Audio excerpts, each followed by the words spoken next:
From the Broadcast Center at BCIT's Burnaby Campus, this is All Talk Radio. You're listening to 1680 The Crow. Good afternoon. This is Philip Kovacevic with your noon news headlines. Education curriculum is changing in BC and Ontario as Holocaust education is being mandated going forward. Our reporter Liam Higgs has the details. British Columbia and Ontario will be making the addition to the grade 10 curriculum starting in 2025. It's been a scary time in the Jewish community amidst the October 7th attacks in Israel by Hamas militants. Many teachers in the past have made the effort of teaching students about the Holocaust during their Second World War classes, but it was never a part of their required education. The mandatory education of the Holocaust is a giant step forward for survivors and their descendants. However, it may not be the only change coming to the school education, as the province of BC will also be considering education on Hogan's Valley, as well as the Japanese internment and discrimination in World War II. Liam Higgs, 1680, The Crow. And we have Liam here with us to talk a little bit about this topic. Liam, are you there? Hey, Philip, how are you? Doing great. How about you? Not too bad. Is there a reason for the curriculum change, Liam? Actually, yeah, Philip, there has been a rise in anti-Semitism in the province recently, so the change is made to combat that hate. But I also think it's important to note that this change isn't just about the Holocaust. It teaches Canadian youth about discriminatory injustices in Canada and also around the world. It's very interesting. And Liam, has this change been in the works for a long time? Actually, yes, it has, Philip. The Jewish community has been calling for these changes for quite a while now, at least for a couple of decades. And I think what's going on over in the Middle East right now, I think is just a reason for why this curriculum was changed just now. Amazing. Thanks for being here with us, Liam. Have a great day. Thanks, Philip. Classes have been canceled at Cloverdale Traditional School as a fire broke out at the Surrey Elementary School this morning. Surrey Assistant Fire Chief Rich Bodnark says crews were called to the scene around 7 a.m. to find the exterior of the school fully consumed in flames. Bodnark says 17 firefighters and 7 apparatus were able to put out the fire. Because of how old the school is and the materials the building was made from, Bodnark says it was a difficult fire to put out. Harrison Hot Springs, the BC village, has declared a state of local emergency yesterday as it's dealing with major water pump failures. 2 of the 3 water pumps at the village's water treatment facility have failed, according to Mayor Ed Wood, and he says this issue could limit the village's ability to provide clean drinking water or fight fires. The pumps have failed in the last week, and we are running on 1 pump, which is keeping up with capacity right now as we are at a quiet time of the year, he said. The state of emergency will continue until November 8th, but Wood adds that it could be extended or canceled as the situation evolves. Less than a week ago, Mission RCMP were called to a report of gunshots heard in the 12700 block of Stave Lake Road in the Hatsik Valley. Police found a number of bullet casings, prompting the need for further investigations into a large acreage of land close to where the shells were found. After investigating the property, police confirmed no one had been injured. However, they did find indications that a building on the property was being used as a clandestine drug lab. The property housed a large-scale fentanyl lab housed inside a storage building and several shipping containers. It's estimated that the product seized would have equated to over 2.5 million street doses of fentanyl. No charges have been laid at this time. However, the investigation is ongoing. A Saskatoon woman accused of faking her death and that of her child has pleaded guilty to 3 charges. Canadian Press reporter Steve Lambert has the details. Dawn Walker and her child were reported missing last year, prompting a large search. They were found 2 weeks later in the United States. Her lawyers said Walker was a victim of domestic violence, but the child's father denied that. Walker has now pleaded guilty to forgery and abduction charges and apologized in court. The Crown and Defense are recommending a 1-year conditional sentence and 18 months probation. Steve Lambert, the Canadian Press. Ontario is proposing to launch its own infrastructure bank to help foot the bill for the Progressive Conservative government's plans for long-term care homes and transit projects. Finance Minister Peter Bethlen-Falvey says the province will deposit an initial $3 billion to get the bank going. A new arm's-length agency, the bank, will leverage investments by public sector pension plans and other trusted institutional investors to help fund large-scale infrastructure projects right across the province. The Ontario Infrastructure Bank would be an arm's-length agency enabling pension plans and other institutional investors to help fund what the province says is an infrastructure deficit. A new report by the Senate's Human Rights Committee says Islamophobia is being spread online and over the airwaves, and urgent action is needed. The committee says there is a documented rise in hate crimes against Muslims, which needs to be met with the creation of new criminal offenses, more education, and less bias in federal tax audits. Senator Salma Atulazan says Canada must commit to building a more inclusive country. Systemic Islamophobia has a profound and lasting effect. This form of discrimination harms and alienates Muslims and distorts perceptions of risk from other communities. It can also lead to intergenerational trauma from living in fear. Atulajan also says the government's special representative on combating Islamophobia needs a budget beyond the $5.6 million over 5 years that was allocated in January, saying there's a clear need for better public education. U.S. Secretary of State Antony Blinken will hold talks tomorrow in Israel and Jordan after President Joe Biden suggested a humanitarian pause in the Israel-Hamas war. Associated Press reporter Sagar Magani has the details. The Biden administration has made clear it does not think an Israeli reoccupation of Gaza is feasible. There's no going back to the status quo as it stood on October the 6th. So the president and Blinken want Israel and its neighbors to start thinking about things like who would govern Gaza and secure it, and also about how to establish an independent Palestinian state. Sagar Magani, Washington. Crews began the arduous process of removing layers of rubble and debris from a collapsed coal mine and preparation plant in eastern Kentucky Thursday. Efforts were part of the continued search for a worker missing since Tuesday night when the 11-story abandoned building crashed down on 2 men as it was being demolished. Authorities said Thursday they have not had any communication with the workers since the building collapsed at around 6:30 p.m. Tuesday in Inez, a town of around 500, officials briefly made contact with one of the 2 trapped men, but announced Wednesday he died, and rescue efforts at Martin Mine Prep plant in Martin County. World leaders are attending an artificial intelligence summit in the UK. ABC reporter Tom Rivers has the details. Day 2 at the gathering at Bletchley Park, the World War II-era code-breaking spy base near London, and British Prime Minister Rishi Sunak welcomed Secretary General Antonio Guterres. The UN has been doing great work on AI, so we're delighted to have this conversation about making sure we manage the risks so we can enjoy the benefits. Delegates from 28 nations, including the U.S. and China, have agreed to work together to contain the potential catastrophic risks posed by huge advances in artificial intelligence. Tom Rivers, ABC News, London. Police in Australia have charged a woman with murdering 3 guests at a weekend family lunch with poisonous mushrooms. 49-year-old Aaron Patterson is also charged with trying to murder a 4th guest who was left fighting for his life. Detective Inspector Dean Thomas says the investigation was a long and detailed one. Homicide Squad investigators have previously interviewed this woman in relation to an incident that occurred on the 29th of July where 4 people fell ill following taking part in a meal at a private residence there in Leongatha. Police say 4 family members experienced symptoms consistent with poisoning from death cap mushrooms. Pascal Siakam scored 26 points, and new teammate Dennis Schroeder had 24 points and 11 assists as the Toronto Raptors handily defeated the Milwaukee Bucks 130-111. Here's the call on TSN 1050 as Siakam makes 2-point shots assisted by Schroeder in the 3rd quarter. Here comes Schroeder to Siakam, far side, left wing. Pascal into the lane, floated up and in, and a foul. Give him 2 and send him to the line for the bonus throw. Transition, hoops. Pascal getting into the teeth of the defense, getting to that strong hand there, won't be denied. Arizona ace Zach Gallen lost his World Series no-hit bid when Texas Rangers star Corey Seager singled to lead off the 7th inning in Game 5, and the Rangers went on to win the game 5-0 and take the championship. Gallen says they simply came up short.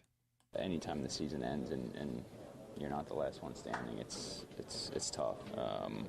But I mean, yeah, there's no other really way to characterize it. It's tough, and you hope that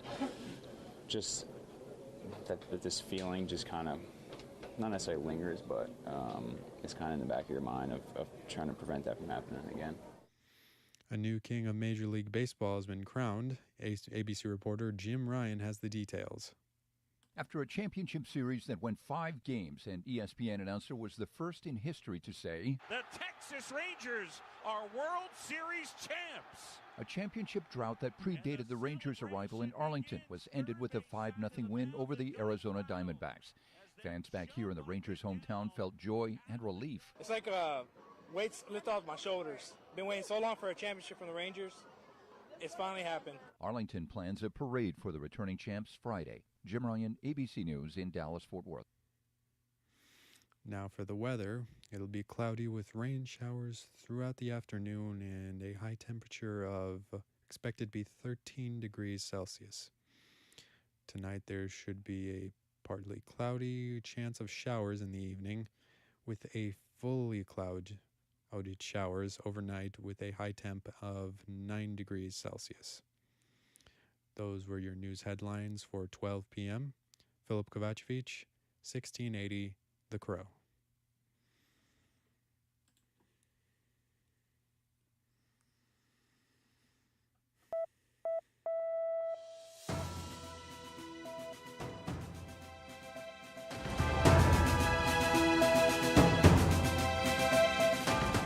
Stay tuned for more on BCIT's 1680 The Crow.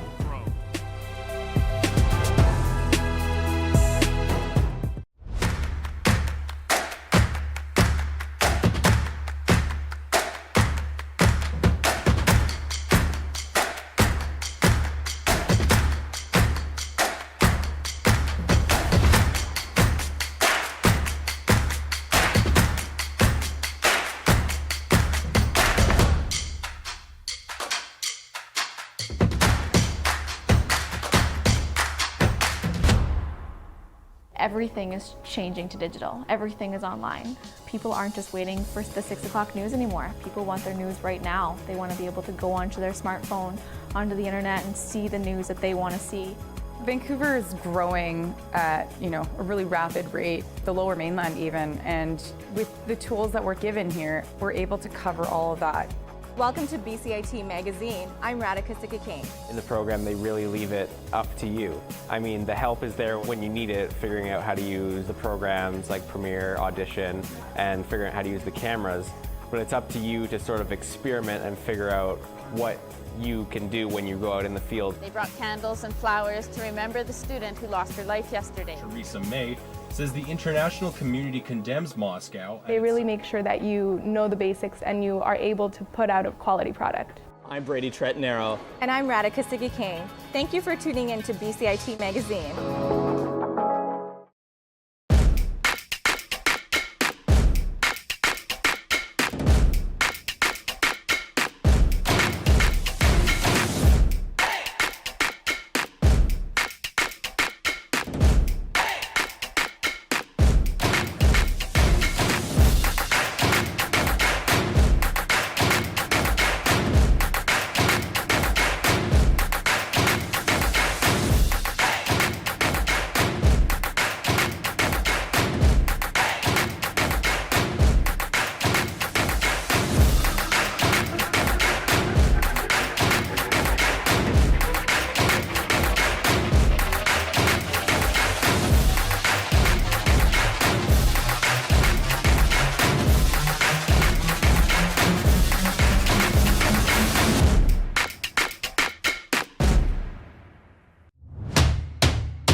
This is 1680 The Crow, and you're listening to our feature presentation.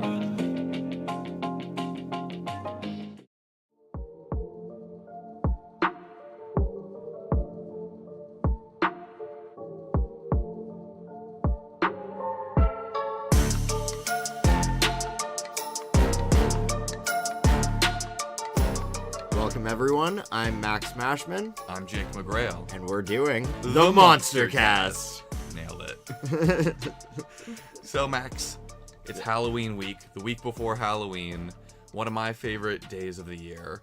And one very popular part of Halloween is haunted houses. I love haunted houses. You do love haunted houses. I do love haunted houses. I mean, just the decoration, the aesthetic. Like you said, Halloween is one of the best parts of the year. And since you think that, I'm assuming you like haunted houses, right, Jake? I mean, this was a common theme when working on this, the dichotomy of me enjoying Halloween, but I don't like haunted houses. I don't like the feeling of being in one, just the uneasiness. The feeling of being scared, it's too much for me. So is it the jump scares, the decoration? It's the jump scares. Okay, it's the jump scares. I enjoy the candy. I enjoy the trick or treating. I don't need this side of things. You want to be spooked, but not too spooked. Yeah, but I wanted to learn about haunted houses. Yeah, so in the effort to learn more about haunted houses, we actually spoke to a couple of haunted house proprietors and a couple of horror authors. Yeah, I mean, going in, I wasn't really sure what to expect, but like you said, we went to an expert. So my name is Barry Brinkworth, and my wife Tammy and I are both co-owners of Brinkworth Dungeon Mansion of Monsters.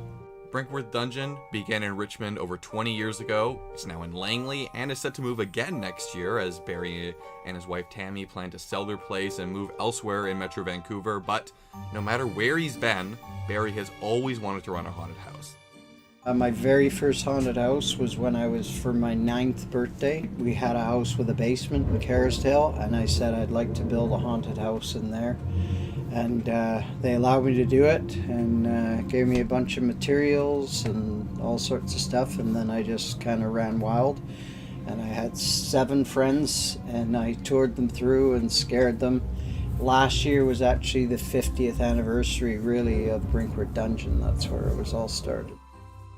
And one interesting thing I found about Brinkworth was that it was all homemade, and like we got to tour his workshop a little bit, we got to see the process he goes through, and it's clear he puts a lot of effort into what he's doing. Yeah, the workshop filled with so many different projects that he's working on. He pointed out one piece he really liked, this hand-sculpted figure of Elvira, Mistress of the Dark, made out of styrofoam plaster Paris. He said almost 400 hours of work had been put into that one sculpture. And I mean, the dungeon, it's inseparable from their actual home because it's literally attached to their actual house. This whole structure that the haunted house is in, it's just, no matter what time of year it is, he's always working on that haunted house. In my head, it's a year-round thing. It's happening like literally 24/7. On average, it's usually about 12 weeks before Halloween, before we're gonna open. I usually start, okay, now this has to be done and move around, and then because this has been here for 11 years, it always needs repairs. And even before you go into the house, it's also crazy because there's so many decorations, just like basically in a weird little winding maze through his garden outside, and then you arrive at this weird little detached kind of structure thing. It all felt very creepy. It all felt very Halloween. It always felt very spooktacular.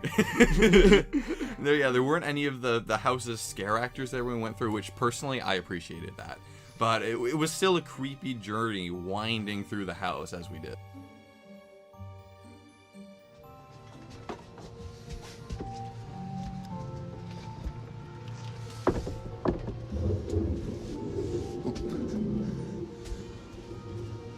Okay, so we've made it inside now. So we need to go down the stairs to the dungeon. Yeah. Oh. That is very Halloween Mansion style. Okay, yeah, so the door just opened on its own. And it is a dark hallway. I assume we have to go through these curtains, so Max, you're gonna go first. I'm gonna go first? You're gonna go first. Okay. Wish me luck.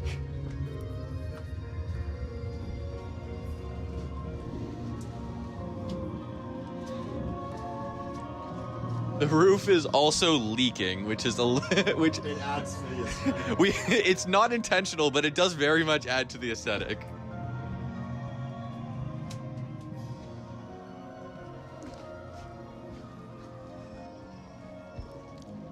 The hallways and the ceiling are very cramped in some spots. Like, the ceiling above our heads right now has got to be at most about 6.5 feet.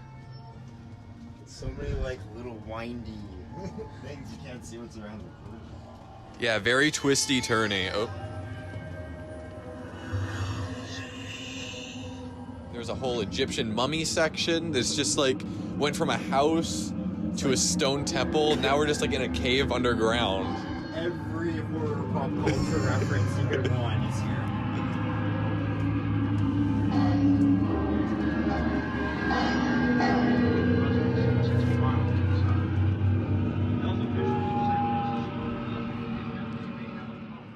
So, one thing that you might not have heard from the audio there was a jump scare at the end. Even though there were no scare actors, Barry, being the sassy little guy he was, decided to don a costume and jump scare us himself.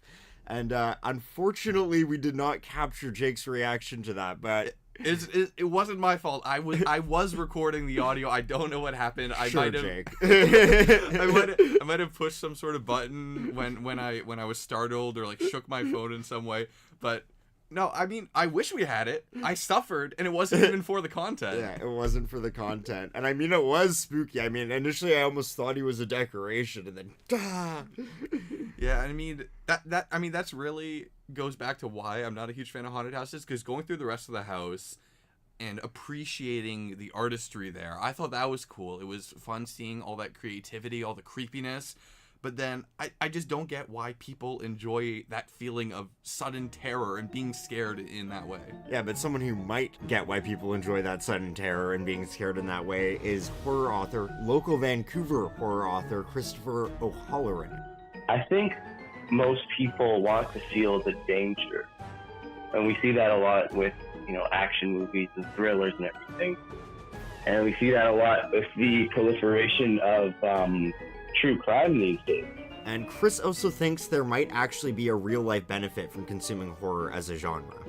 Maybe it prepares them for the real world. It prepares them for feeling those feelings, like experiencing those feelings in a safe environment on a page or on a movie screen. It allows you to find some sort of peace for when that actually happens.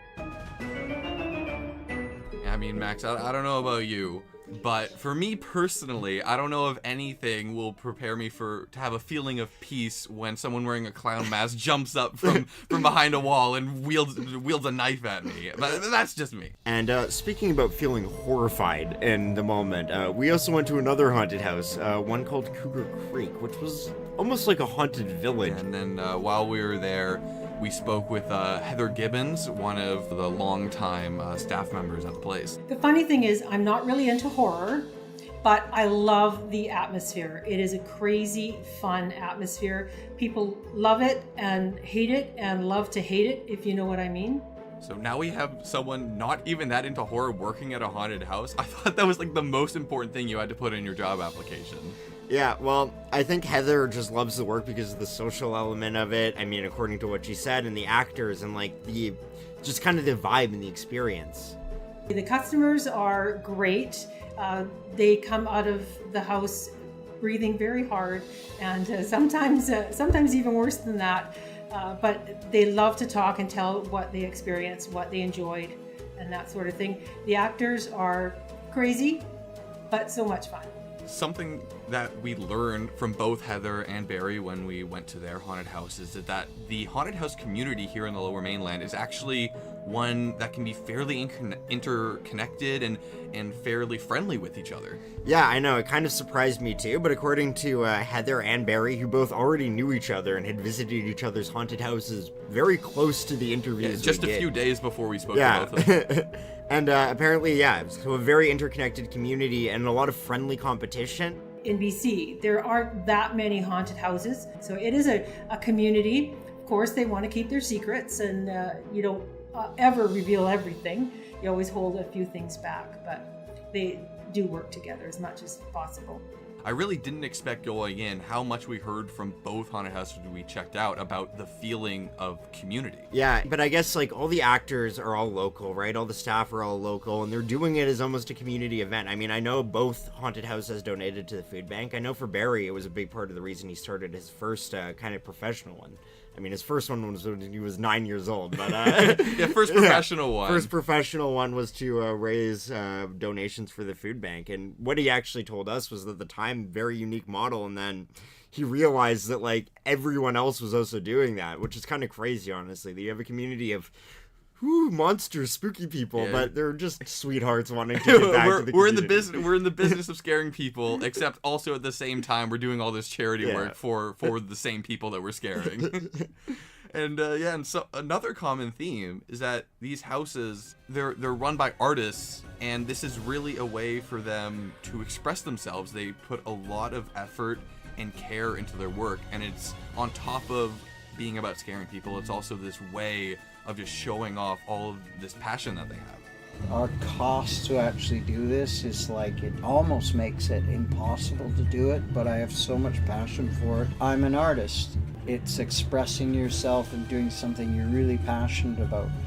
So my thought is, if a child goes through here and sees something and sees that somebody has made a monster from nothing or carved a wall, they might go home and say, can I stay up a little bit later? I just want to draw something. I said, and that guy might grow up and be in the movie industry.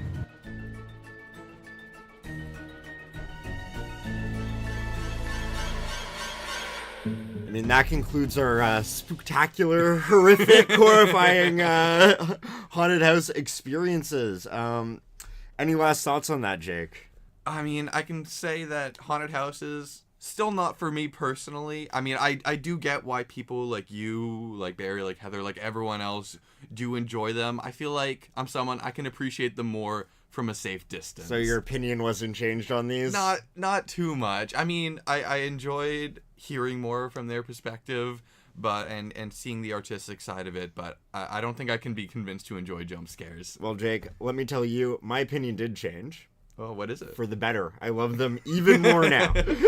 We didn't think we could keep climbing higher, but we keep climbing higher. Exactly. Yeah, I mean, that'll do it for this episode of the Monster Cast. And until next time, happy haunting.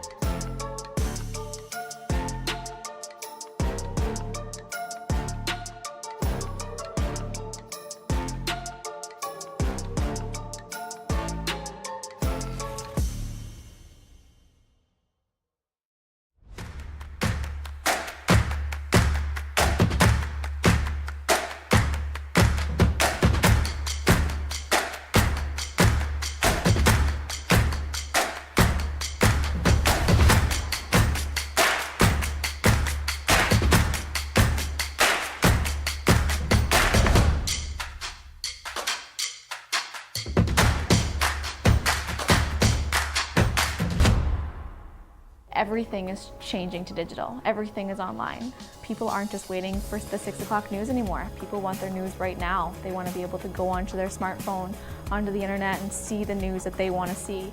Vancouver is growing at, a really rapid rate, the Lower Mainland even, and with the tools that we're given here, we're able to cover all of that. Welcome to BCIT Magazine. I'm Radhika Sikki-King. In the program, they really leave it up to you. I mean, the help is there when you need it, figuring out how to use the programs like Premiere, Audition, and figuring out how to use the cameras. But it's up to you to sort of experiment and figure out what you can do when you go out in the field. They brought candles and flowers to remember the student who lost her life yesterday. Teresa May says the international community condemns Moscow. They really make sure that you know the basics and you are able to put out a quality product. I'm Brady Tretanero. And I'm Radhika Sikki-King. Thank you for tuning in to BCIT Magazine.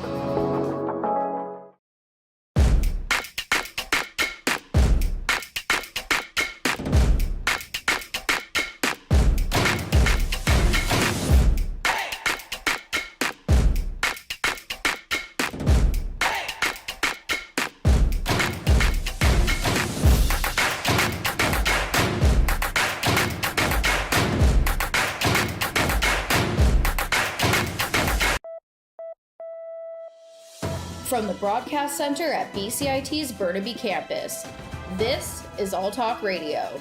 You're listening to 1680 The Crow. Good afternoon and thanks for joining us. I'm Jay Lally with your 12:30 news update. Our top story. Cloverdale Traditional School in Surrey has canceled classes for the day after a fire engulfed the building. The fire was reported around 7 a.m. with the school's exterior in flames when crews arrived. Firefighters managed to extinguish the fire using 17 personnel and 7 apparatus. The school board made the decision to close the school for the day. An investigation into the fire's cause is underway, although it was challenging to battle due to the school's age and materials, which created multiple void spaces for the fire to advance into. Despite these difficulties, the fire was successfully extinguished by the dedicated firefighting teams. Educational curriculum is changing in BC and Ontario as Holocaust education is being mandated going forward. Our reporter Liam Higgs has the details. British Columbia and Ontario will be making the addition to the grade 10 curriculum starting in 2025.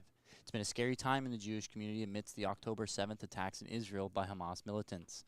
Many teachers in the past have made the effort of teaching students about the Holocaust during their Second World War classes, but it was never a part of their required education.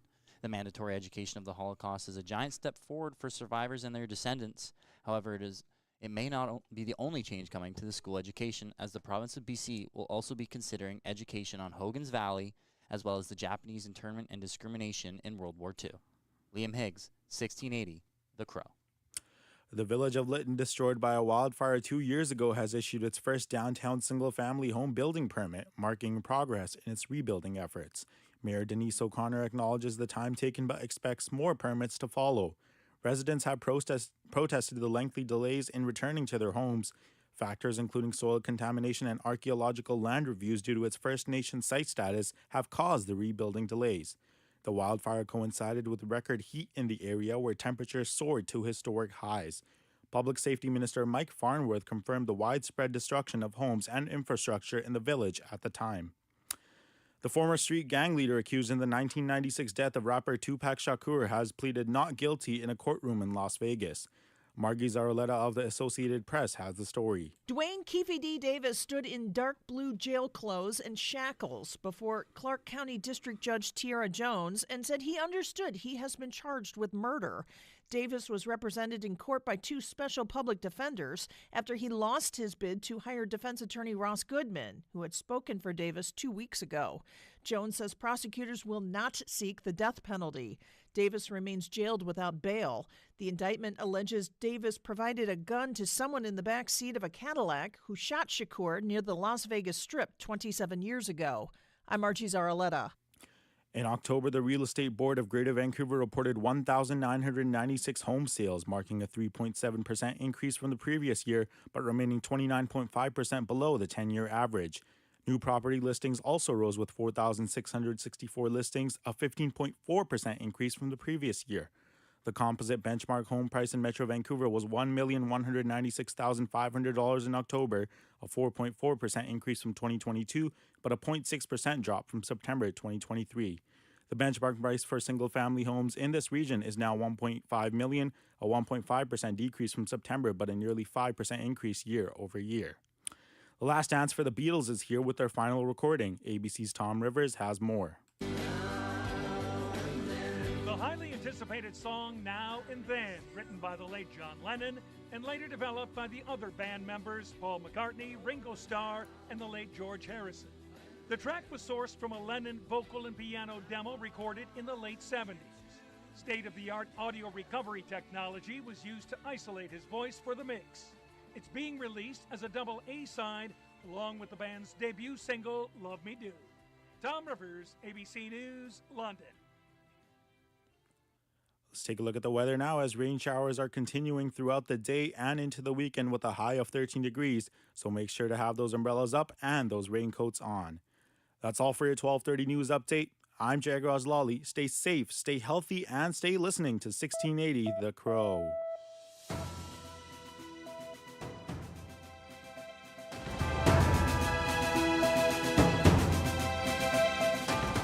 Stay tuned for more on BCIT's 1680 The Crow.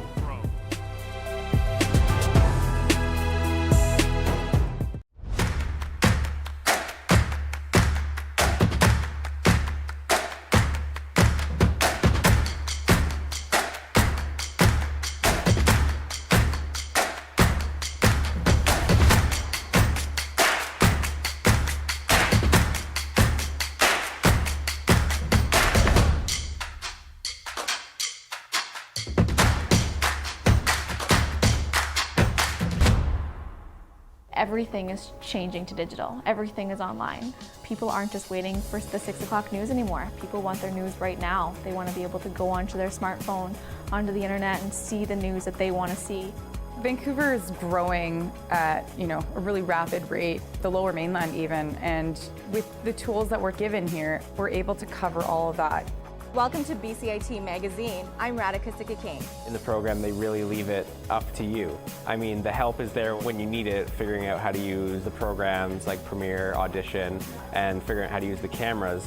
But it's up to you to sort of experiment and figure out what you can do when you go out in the field. They brought candles and flowers to remember the student who lost her life yesterday. Theresa May says the international community condemns Moscow. They really make sure that you know the basics and you are able to put out a quality product. I'm Brady Tretnero. And I'm Radhika Sikka-King. Thank you for tuning in to BCIT Magazine.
Microlink, connecting you with your BCIT community.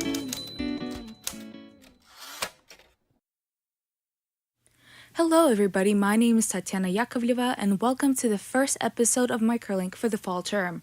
I'm excited to be back. This episode has a lot in store for us. But first, I would like to acknowledge that the land on which BCIT's main campuses are located is the traditional and unceded territory of the Coast Salish peoples, specifically the shared traditional territories of the Tsleil-Waututh, Musqueam, and Squamish First Nations. To start us off, I sat down with Celine Loriot, the president of the Student Association, to talk about the new executive board, what their visions are, and what's next for us. Celine, why don't you introduce yourself? So my name is Celine. I am the president of the BCIT SA and a nursing student at BCIT. That's awesome. And with so many BCIT students, it's never just being a student. Everyone does so much, right? Of course. I feel like there's a bit of something for everyone at BCIT. Right. So let's start with a few students. Can you tell us something about the 2023-2024 executive team? What's the vibe? What's the energy? What are you guys bringing to the table? So I feel so fortunate to be working with such an enthusiastic team. So please don't mind if I rave about some of them. Charlene, the chair of health sciences, is a fellow classmate and nursing student like me. She's an avid runner and hiker. Also, she is pursuing her neonatal specialty. Shelby, the VP Equity and Sustainability, is an accounting student and has an appreciation for Shrek. Feel like a lot of us do. That's my girl. And her cat named Kevin. Simran, the chair of Business and Media, is an international student who has a bachelor's in French from India. Also, she keeps students safe as a security guard at BCIT. Abdul is studying architecture and building technology. He likes sports and cars, but only the fast ones. Justin is the chair of computing and academic studies. He is in the computer systems technology program and the voice of Raisin Crane in the Strawberry Shortcake series and volunteers at RAPS Cat Sanctuary in Richmond once a week. Daniel, the chair of specialized transport, is studying aircraft maintenance engineering. He is also serving Canada in the armed forces. Oh my gosh. Yeah, very dedicated. Lastly, Jimmy, the VP External, is an electrical engineer student and a Lego connoisseur. I could go on about Mia, Rishank, Josh, and Matthew. And if I did, we'd probably be here for a couple hours. That's fair. We did hear from Mia and Vershank and a lot of the returning execs already. If you haven't checked out the previous interviews, I strongly recommend to doing so. Well, Celine, enough about your team. I want to hear about you. What do you bring to the executive team as the president? As I mentioned, I am a nursing student in my final year, so I've really honed how to stay calm under pressure and how to think critically.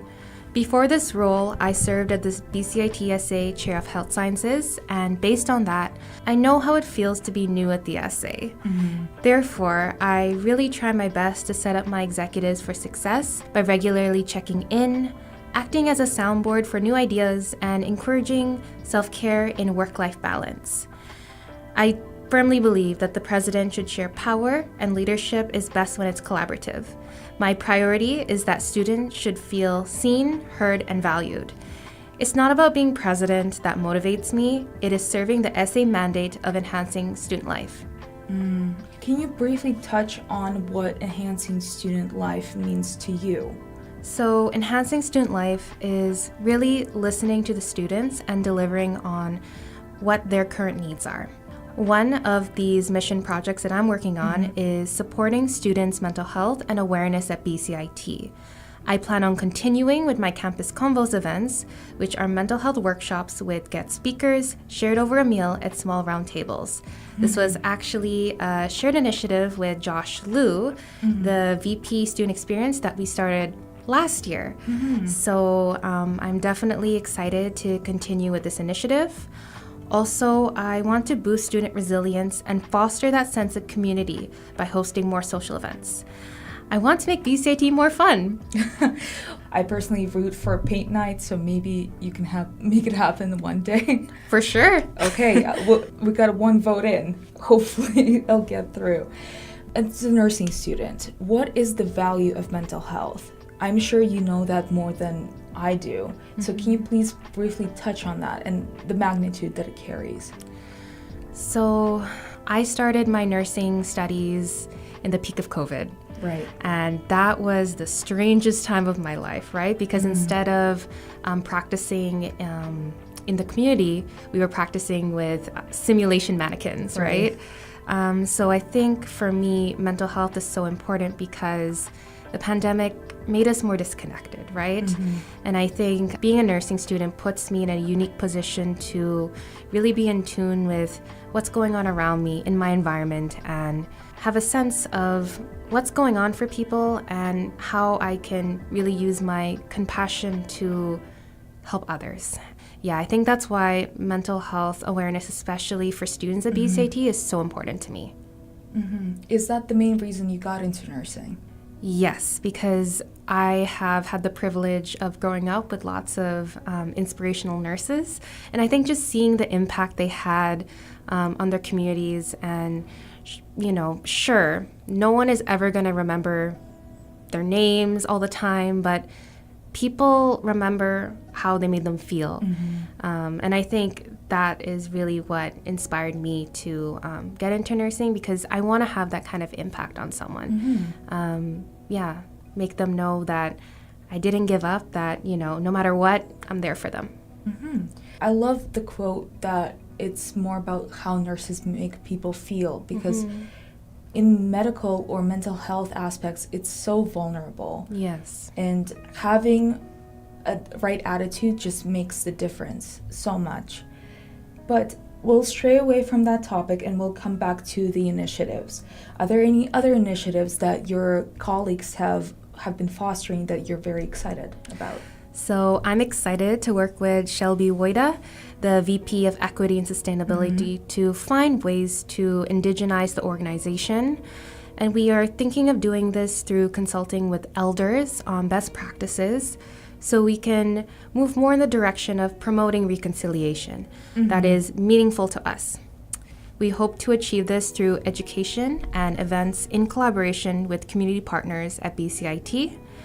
Mia Boo, the VP of Finance and Administration, plans on continuing her free tax clinic for students. It was very popular and successful last year.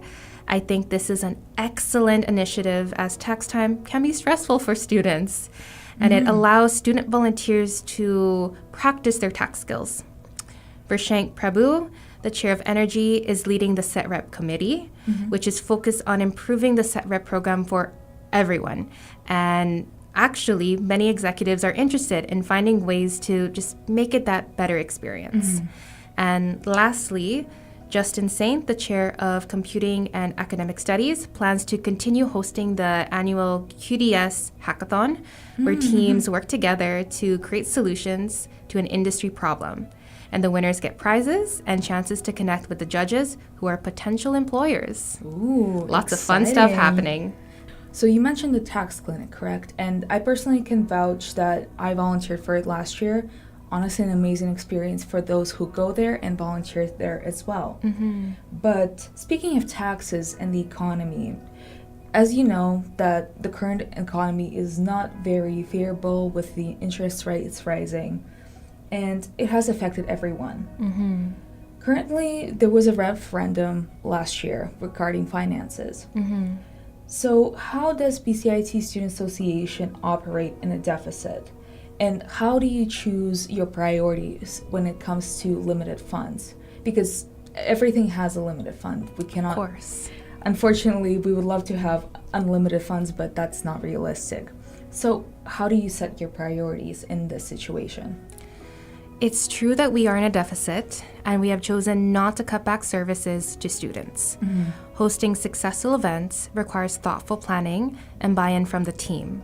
Also, we have options to move funds around to support initiatives. For example, September is jam-packed with student-facing events that we started planning many months in advance.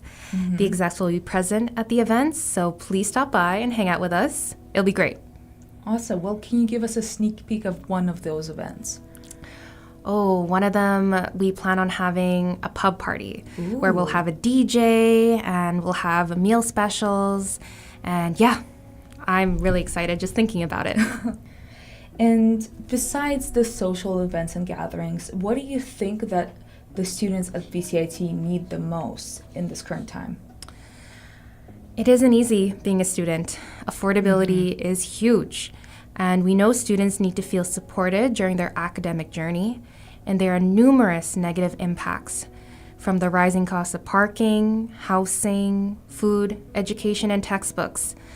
The list goes on.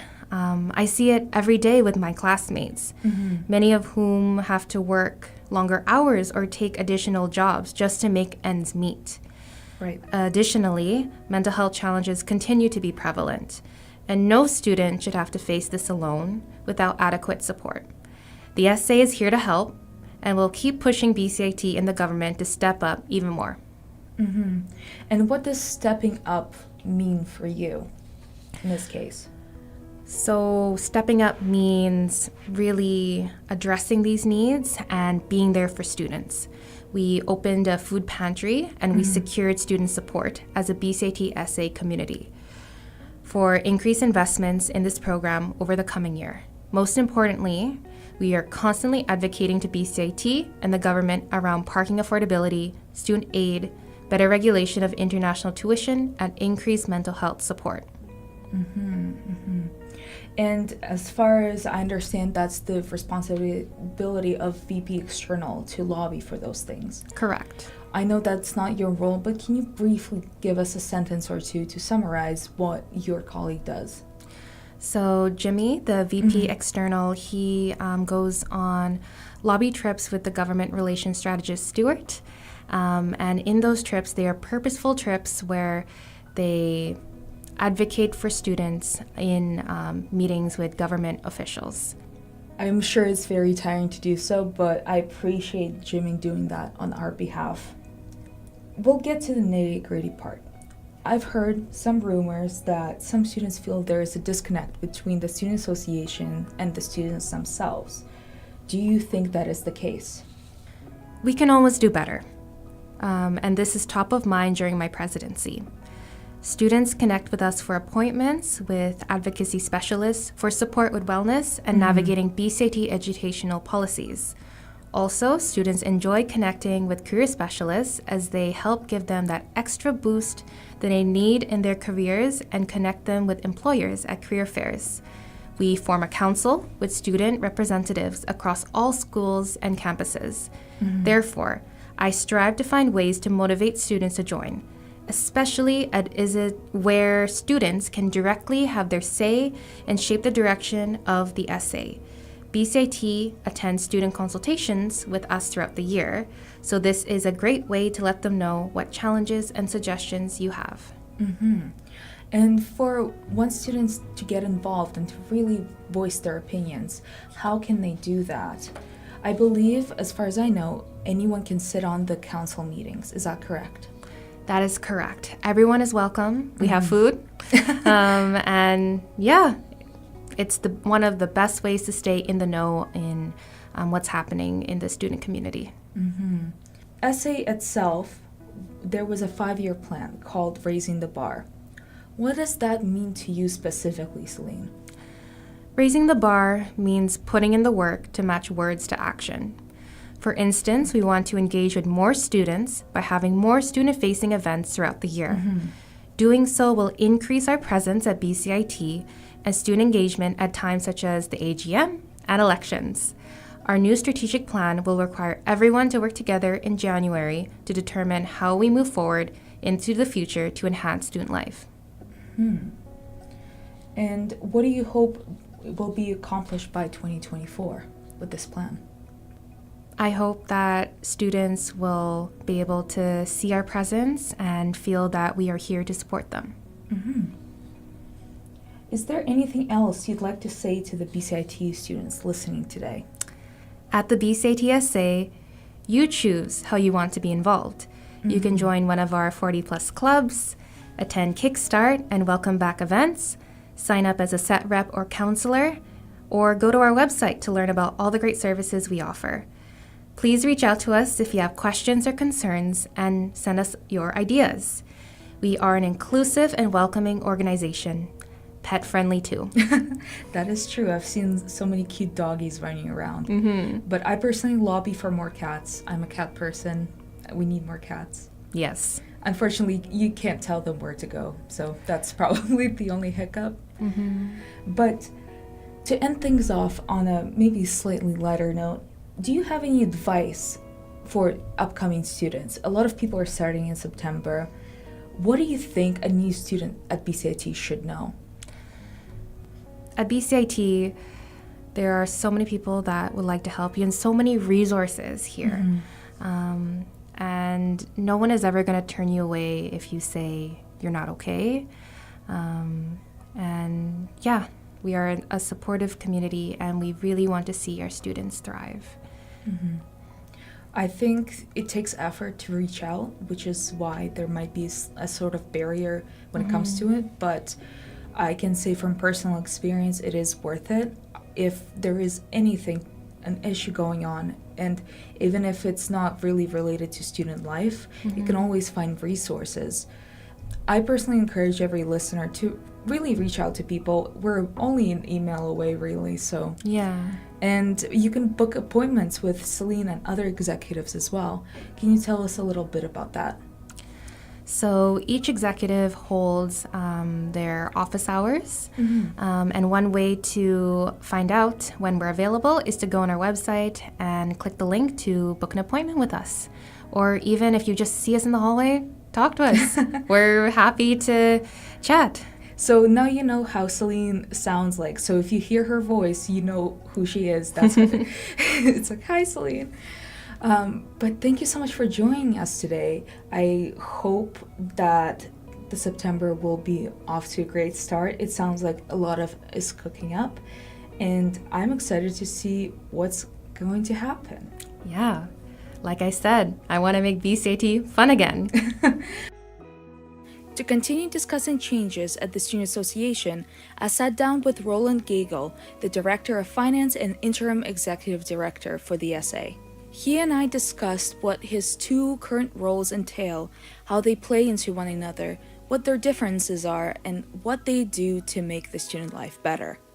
Hello, everyone. I'm here with Roland. Can you introduce yourself? Hi, my name is Roland Gagel, and I am the Director of Finance and the Interim Executive Director for the Student Association of BCIT.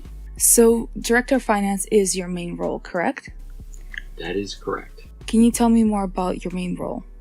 I've been with the Student Association since 2003, so 20 years now, and my role as the Director of Finance is to oversee the finance and accounting and administration of the Student Association.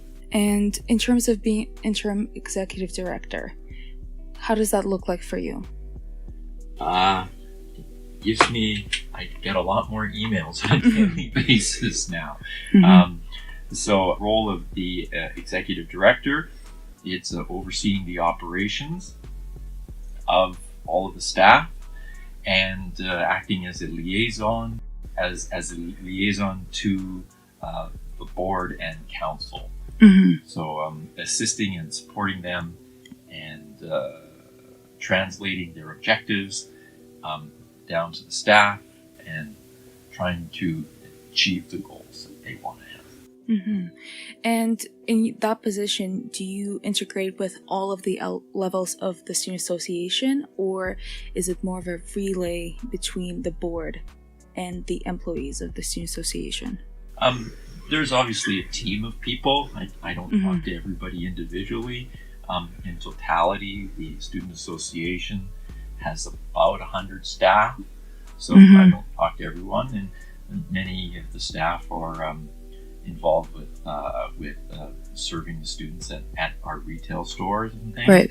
But so I mean, I don't manage all the staff directly. There's a team of directors that I directly liaison with or chat with and inform them or inform them of the board's wishes and just manage the operations from that point. And how long have you been in this interim role? Since June. Okay. And combining this and your main role of Director of Finance, what does your day in your life look like? It's answering a lot more emails than I used to be doing, and trying to fit in the Director of Finance duties, some of which I've downloaded a little bit to the controller of the Student Association. Everyone's pitching in as best they can to help me out. It's an awful lot, and I certainly don't mind doing it for the benefit of the Student Association. So I certainly can't do it by myself. All of the staff are helping me out as best they can. And I did hear Little Bird say that you do bike to work. Do bike to work most days. Most days. That's a nice start to your routine. Is there anything else that you like in your daily routine to break up the busyness? Well, I try to make sure I have lunch. That's always good. That's always good. Other than that, no, it's bike to work to sort of get some fresh air and get going, and then it's doing the work and trying to answer emails, try to reach out to staff, talk to staff directly. I try not to sit at my desk too much. I do like to chat with people because I find it's a more informative way to bring the team together and sort of move things forward. So yeah. Is there anything else you'd like the students to know about you and the Student Association? I've been with the Student Association for 20 years, as I said. I've seen a tremendous amount of growth in the Student Association since I started. It is a completely different organization since when I started in 2003, but the mission has always stayed the same. All of the staff are dedicated to tagline. It's not just a tagline, it's the mission of the Student Association, which is enhancing student life. I'm always striving to make the Student Association better, but always better in the sense of trying to make things better for students, because the students are the members of the Student Association. And how does that betterment look like in the next 5 years for you? Well, there's a number of projects on the table in the short term in improving the food pantry, food security program. We've recently hired a food security coordinator as per the referendum that was passed last spring by the students. So enhancing that program, part of the objectives of that program is to bring it to the other campuses where possible. How that is actually going to look is still to be determined, but we're working on that because we fully understand the need of food security exists at all campuses. We're still working on with BCIT to determine where additional space for the Student Association could be on campus. That is part of the mandate of the Student Association. And so that's still in the works. It's taking a little longer than we anticipated just because of the complexity of the negotiations with BCIT and the need to find the space and then to pay for it. We are collecting a new building fee to facilitate the building of a new space or acquiring a new space, however that may be, and there's just a lot. It's a complex thing, so we're still working on that. And then just in general, just trying to strive that all of our services are a little bit better every year, and make the delivery of services to students more efficient, more effective, and of more value to students. And you talked about the consequences of the referendum. Is there any other ripple effect that students may not notice in their daily life? With respect to the food security program, we brought that forward. It was brought forward by council to the students, and they voted in a positive manner to increase the fee as it relates specifically to the food security program, and now we're just rolling that out. the ripple effect there is just to be of benefit to students because the students found that to be of value. I can't really think of any other ripple effects. It's just all in the package or mandate to enhance student life. And I talked to Celine about involving more student events. Is that something you're currently working on, or is it something that you don't oversee as much? I am certainly working on it, not directly, but the council and the board has communicated that wish to me to have more actual student life on campus in terms of events, and I've communicated that to the other staff, and we are working on that. So, for instance, we did have the party at the pub on September 22nd, which was quite successful, and we've heard from students that they enjoyed that very much, and that seemed to go well. And we're in the process of planning another party for Halloween, and probably another kind of a party at the end of November.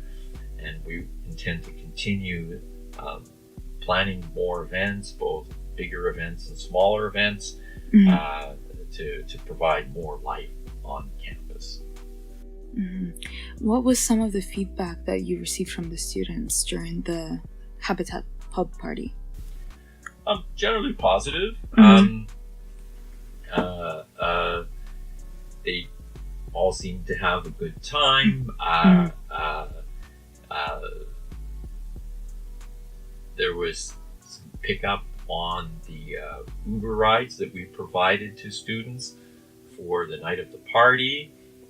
We intend to do that again. With respect to the Halloween party, it was generally well received, and everything went reasonably smoothly. There weren't really any major hiccups as far as I'm aware. So it was generally positive. We're just trying to, for the Halloween party, to expand it a little bit and make it an even bigger event.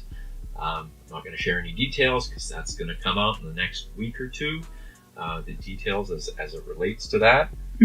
But we're just trying to make the next party bigger and better, more fun. Will you dress up? Will I dress up? I hadn't thought about that yet. That's fair enough. Thank you so much for your time. You're welcome.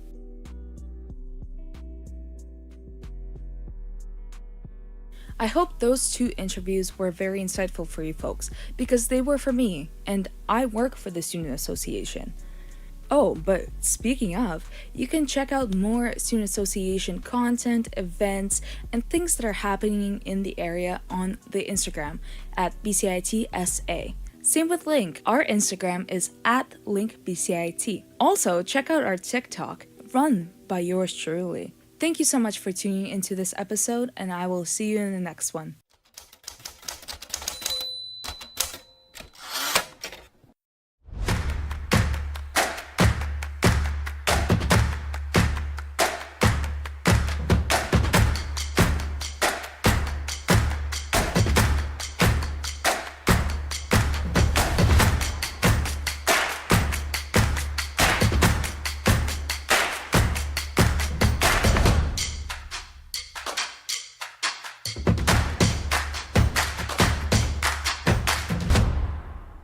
Everything is changing to digital. Everything is online.